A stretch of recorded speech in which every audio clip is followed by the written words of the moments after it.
Hello, folks. Welcome again to the Relationship Builders Customize Your Love Life series. You're chilling here with my husband, Bobby, and I'm Joy. So, we're going to talk about happiness. Happy! And, I guess, really, what really is happiness and how do we sustain it and how do we even get to happiness? I don't know if you're talking about just in the context of a relationship or in general, but I think happiness is across the board. Relationship, or if you're happy in general, you create that in your relationship. Mm-hmm. So, what would you like to say? Me personally, if you want to find happiness and get happiness, you know where you find happiness? You have to find happiness here. Because you can decide if you want to be happy or not, right? But you have to understand, when you find happiness here, then it's kind of like you draw it to yourself. You know what I mean? Because then you don't make everything to be a problem. Remember the quote that we were reading last night, and it says, if you want to be happy, don't care.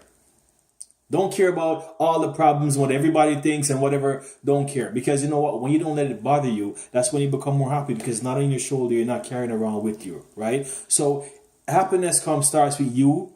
But the problem is people are looking for outside forces to make them happy. They're expecting the other person should make me happy. He should make me happy. She should make me happy. Yeah. And because of that, we're disappointed and we are angry because we're expecting other people to make us happy.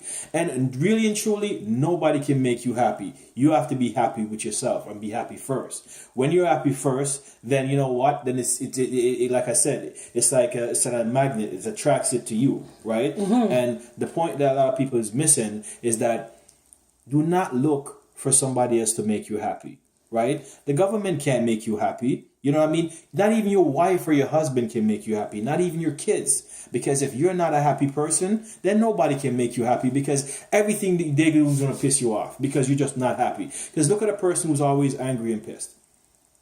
Always angry, and everything it just seems to make them even more frustrated and more angry, because that's a state, right? So really, when you're in a happy place, it's something that you find from here within, and then it just pretty much goes out there. So don't look for somebody else and expect somebody else to make you happy. Make yourself happy first.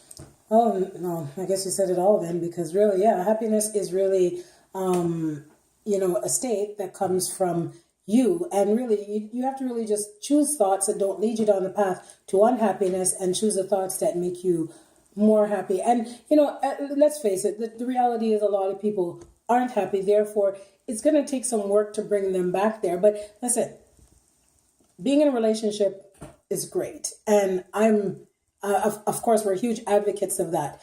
But don't go in there expecting that person is going to make you happy, because I've learned after being with this guy for 12 years that, oh my gosh, the beginning was like, oh yeah, and it's like everything was him.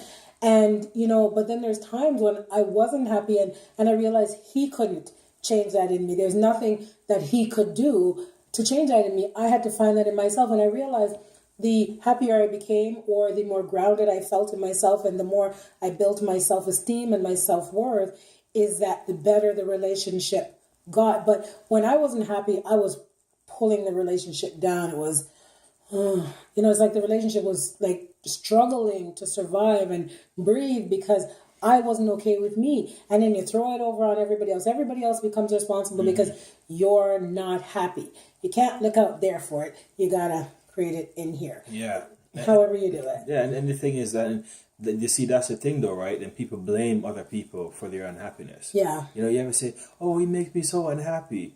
No, he doesn't make you unhappy. You make you unhappy. He just triggered the whole situation. He just flipped the switch on. Right. But he's not the one that make you unhappy. You make you unhappy. Mm-hmm. Because what did he do that make you unhappy? And here's the funny thing. Exactly. And here's the funny thing. Sometimes if a stranger does it, then it's not a problem. Yeah, because we're more tied to the people that we care about, right? Emotionally invested. Mm-hmm. Right? So as a matter of that, and this is where a lot of times things get really ugly, is when sometimes the emotion gets thrown into it. Because here's the thing. For the most part, men and women work off of like emotions and logic. You know what I mean? And, a man would do certain things from a logical standpoint, and a woman would do stuff from an emotional standpoint. That's it. That meaning, if like say for instance, a man cheats on his wife, she gets angry, and what does she do? She files for divorce and just strip him of everything.